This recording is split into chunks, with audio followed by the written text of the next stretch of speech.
ব্ৰহ্মপুত্ৰ নদীত দ্ৰুতগতিত পানী যি বৃদ্ধি হ'ল, বিভিন্ন জেগাত বানপানী হোৱাৰ লগতে মাজুলীত বানপানী হয় আৰু সেই বানপানীৰ পৰিপ্ৰেক্ষিতত অধিক বানপানী হোৱাৰ হেতুকে মাজুলী নিমাতী কমলাবাৰী পাৰঘাটৰ কমলাবাৰী ঘাটত সম্পূৰ্ণৰূপে ঘাট ডুব যায় আৰু যাৰ ফলত আমি ফেৰী সেৱা 6 দিন বন্ধ ৰাখিবলগীয়া হৈছিলে।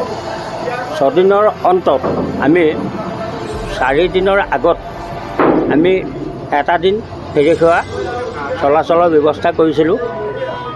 সেই 4 দিনৰ ভিতৰত সেই যিদিনা চলাইছিলোঁ সেইদিনা আমাৰ ইতিমধ্যে 5 ট্ৰিপ মাজুলীৰ পৰা 5 ট্ৰিপ নিমাতীৰ পৰা চলাচলৰ ব্যৱস্থা কৰি আমি যাত্ৰীসকলক পাৰ কৰিছিলোঁ। আৰু যিদিনা আমি চলাইছিলোঁ সেইদিনাই পুনৰ পানী বৃদ্ধি হোৱাৰ পৰিপ্ৰেক্ষিতত আকৌ 5 দিনৰ পৰা অৰ্থাৎ আজি 3 দিন ধৰি ফেৰী সেৱা বন্ধ আছিল। আৰু পানী কমাৰ লগে লগে আজিৰ তাৰিখত আমি পুৱাৰ ভাগত 2খন আমি গুটীয়া নাও নদীৰ গতিপথ অনুসন্ধান কৰি সুচল পৰিৱেশৰ নাও চলাচলৰ পৰিৱেশ বিচাৰি আমি নাও পঠিয়াইছিলোঁ। আৰু কমলাবাৰীৰ সন্মুখত আমাৰ সম্পূৰ্ণৰূপে বাম পালে আৰু বাম পাই পুনৰ সেই ফেৰীখন ঘূৰি আহি আমি কমলাবাৰী ঘাটৰ পৰা ভকত চাপৰিৰ সন্মুখেদি আৰু কমলাবাৰীৰ সন্মুখত থকা ফেৰী ঘাটটো সন্মুখত যিটো চাপৰি আছে চাপৰিটোৰ পাছেদি আমি পৰৱৰ্তী আজি ফেৰী সেৱা দুপৰীয়া 12 বজাৰ পৰা আমি চলাচলৰ ব্যৱস্থা কৰিছোঁ। আৰু এই যি যাত্ৰা আজি যাত্ৰাত আমি কোনো 4চকীয়া বাহনৰ ব্যৱস্থা কৰা নাই। 2চকীয়া আৰু খালী যাত্ৰীসকলক আমি যি চৰকাৰৰ নীতি নিয়ম বা যি বিভাগীয় যি নিয়ম সেই নিয়মৰ মাধ্যমেদি আমি সীমিত সংখ্যক যাত্ৰী আৰু সীমিত সংখ্যক মটৰচাইকেল সহ আমি প্ৰথমখন নাও কমলাবাৰী পাৰঘাটৰ পৰা 12 বজাত পঠিয়ালোঁ। পৰৱৰ্তী নাওখন আমি আপোনাৰ 1:30 বজাত পঠোৱাৰ ব্যৱস্থা কৰিছোঁ।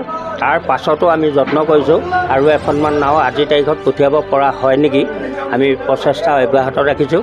আৰু লগতে আমি আপোনালোকৰ মাধ্যমৰ জৰিয়তে ৰাইজক এতিয়া আহ্বান জনাওঁ। সকলো ৰাইজে গম পাইছে বৰ্তমান অৱস্থাত সমগ্ৰ অসমত বানপানী হৈছে আৰু সেই বানপানীৰ পৰিপ্ৰেক্ষিতত আমাৰ মাজুলীৰ মূল পথকেইটা বৰ্তমান অৱস্থাত আমাৰ কমলাবাৰী পাৰঘাট বা অপালামুখ পাৰঘাট এই পাৰঘাটকেইটা নাও যদি যাতায়াতী ব্যৱস্থাটো বন্ধ হয় আমাৰ সকলোৰে কষ্ট হয়। আৰু আমিও আহ্বান জনাওঁ যাত্ৰীসকলক আপোনালোকে অনুগ্ৰহ কৰি আপোনালোকে দেখিছেই আৰু আমি পানী কমাৰ লগে লগে আমি সম্পূৰ্ণ নাও খোলাৰ ব্যৱস্থা ৰাখিছোঁ। সেইমতে আজিৰ তাৰিখত আমি দ্বিতীয়খন নাও পঠোৱাৰ চেষ্টা ৰাখিছোঁ। আমি আজিৰ তাৰিখত আমি আগবেলা আমি নাও চলাব পৰা নাই যদিও ভাটিবেলা আমি কাৰোবাৰ পৰীক্ষা আছে কাৰোবাৰ ৰোগী আছে ইত্যাদি জৰুৰীকালীন যিখিনি যাত্ৰীক আমি পাৰিছোঁ আজি পাৰ ব্যৱস্থা কৰিছোঁ।